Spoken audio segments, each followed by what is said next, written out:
Hey, you, welcome back to the channel. And guys, today we want to ask the question or entertain the question: was Bitcoin really meant to be decentralized? And of course, um, you know, the idea of decentralization has pretty much been a huge driving force in why people have adopted Bitcoin, right? And so a lot of interesting statements came from an interview done a few days ago. It came from one of the most hated men in crypto right now, Dr. Craig Wright, who has been, pretty much described as a person who doesn't tell the truth, person who lied about being Satoshi. And he goes on in this interview to talk about how Bitcoin was never meant to be decentralized, right? So let's explore that a little bit. Of course, if that turned out to be true, I think that would be as devastating to cryptocurrency as what you get with a kid at Christmas who finds out Santa Claus is real. So, and I know a lot of people aren't, specifically in the space isn't interested with what Dr. Craig Wright had to say. But at the same time, I think it's quite easy to validate and find out if what he was saying is true or lends itself over to the truth. So in the interview, he went on to talk about, and excuse me, I always drop my mic. I was trying to kind of get a blow up here on his token here. Now looking like it's in the number 9 spot. So now it's a top 10 cryptocurrency from this fork. And earlier it looks like it was at position 7. But anyway, his argument was that Bitcoin was never meant to be decentralized, that in absolutely none of Satoshi's posts or commentary or anything did he ever use terms like decentralization or push any of that.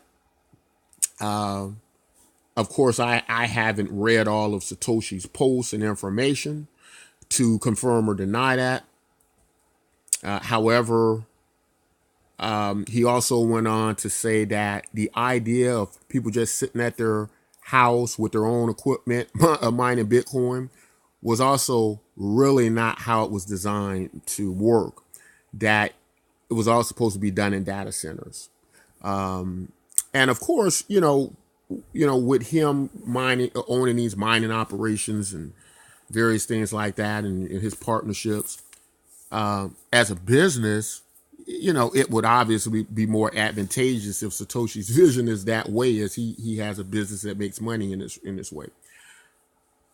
But whether what he's saying is true or not, what we did get to see in this fork, and what we are seeing, is that the way these mining operations play out, the influence they have, it does kind of feel like this centralized concentration of power well beyond that of what an average a group of people using Bitcoins will get.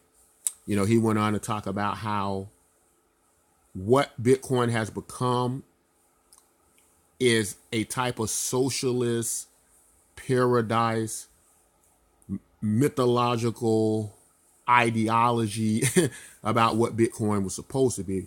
His idea, or what he seemed to be saying, Satoshi was trying to say, it was supposed to be about competition on levels to generate money, unlike what some may believe about Bitcoin and these ideology of freedom and various things like that.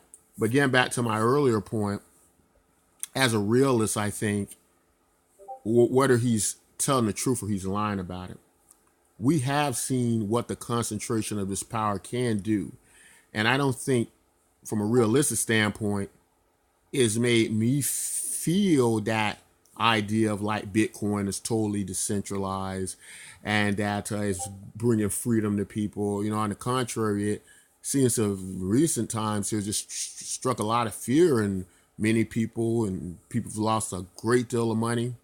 And it just doesn't give you that comfort feeling of that idea that many of us push Bitcoin to be. And so, uh, if that's the truth, that's interesting how to think about Bitcoin. In that case, I would think that forks would be necessary for some, because I would imagine what would happen is the people who do want Bitcoin to be the idea of what we've built it up to be, they would probably still want that type of Bitcoin. And the only way they'd probably be able to get it is creating another Bitcoin, a Bitcoin fork or something to that degree. Like with us, like my personal operation here, I created Bitcoin MYK. And that's because, I felt that how we're handling the cryptocurrency space can be done much easier, right? How we're, trying to adopt crypto over the last 10 years just isn't been as effective to me as I thought it should have been. And it just almost seems, don't want to become a conspiracy theorist, but it seems like there have been direct sabotaging of the growth of Bitcoin for whatever reason. We can get into a million reasons why some think that is, but to me, I have a feel for that. And I talk about why Bitcoin MYK makes more sense by providing an easy gateway into use of social media, which people are addicted to, and entertainment, which people need, and introducing people into cryptocurrency that way. This very simplified understanding of how they can see value, because many people understand now how Facebook got such a high valuation, right? It's not argued anymore. I remember when they first IPO and everybody was saying, this is ridiculous. This a social network. There's no way it should be valued this high, hundreds of billions of dollars. But now people don't struggle with that so much, do they? And I think that's because they do see through the operation of Facebook and their need to use it every day. I think they do understand and see value. Why wouldn't you adopt a cryptocurrency that way? Why do all this complicated, you hold your wallet here and then you got all these big mining operations, mining all the Bitcoin and dumping the Bitcoin or buying more of the Bitcoin? And another idea about decentralization that generally comes to mind, or when I think of it working in a proper decentralized way, is the idea that the concentration of power and money in that particular coin is spread out better, right? Whereas you have it in a lot of people's hands across the network, right? And it's distributed, it's out so well and distributed that even if you did have conglomerates and entities and syndicates or mining pools or whatever you want to call it, want to dump on the public, it would be so decentralized, the effects of that wouldn't be as dramatic. So to me, that's why Bitcoin NYK, in my mind anyway, makes way more sense than Bitcoin and many of these other cryptocurrencies, with the exception of the social media type based ones.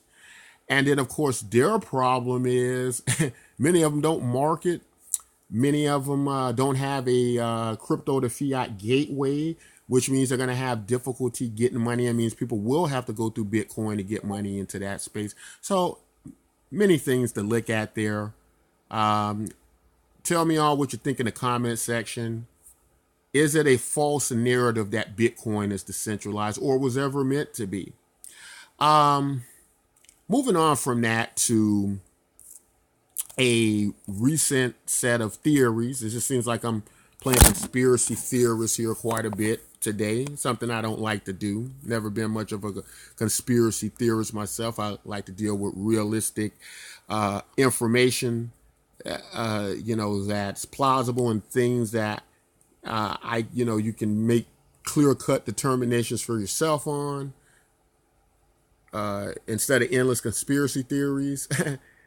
But this isn't really a conspiracy theory. This is why many believe Bitcoin's floor or bottom is $800. And of course, if Bitcoin goes to $800, that's going to devastate a lot of people. But according to a lot of these viewpoints on the case for the $800 Bitcoin, it makes more sense. Is that, excuse me 1 second, guys. I got a person at the gate here. 1 second.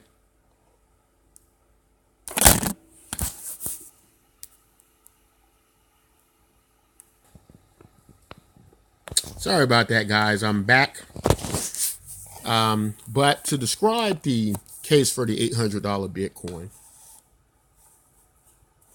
what happens is they go to the area of the best use cases of Bitcoin and when Bitcoin operated at its when Bitcoin I'm sorry, guys, again, operated at its most efficient way. And that's to give some examples. That's primarily dealing with countries that were either dealing with some type of hyperinflation or people in certain countries trying to get their money out, where they would use Bitcoin for that, in the case of which some would determine that a type of money laundering, but maybe not a negative one, as some countries would restrict people from leaving the country or getting their money out the country, right? And so I guess you can kind of say that might have been one of the, if it's ever such thing as a good case or a reason of money laundering, or kind of a more accepted way to money launder. You're not laundering for terrorism or anything like that. You're in a oppressive country and you're just trying to get your money out. A lot of people are using Bitcoin for that, right? And so these were all like cases where people needed to use Bitcoin, right? This is before the subsidies in China for miners and those various things. When the price went up from there, it was around $800, and that seemed to be a kind of stable place it functioned at. And many people believe Bitcoin is going to reach that level and reach a more accurate, true value to where it functions best at, and that's why some feel they'll get that $800 floor on Bitcoin. And now, again, I think going back to just like, if it's true that Bitcoin wasn't meant to be decentralized, or if it's true that it will function better at a bottom, or to hit its bottom at $800, and that's when you're going to have the a more better use for Bitcoin in that price range. Again, people don't agree with those ideas, or a coin that is better in that area. They have the ability to create some other version of that token, or like in the case that we mentioned earlier, forks, or they have the choice to use a completely different coin outside of Bitcoin. But I think what does have to be considered at this point is that if those things true, and what's the evidence for them? Well, the evidence for them, I guess, is where the price of Bitcoin is now, and looking back into its past, verifying if that data and that information lines up with the case for $800 Bitcoin bottom. So found out that very interesting, guys. Something to think about.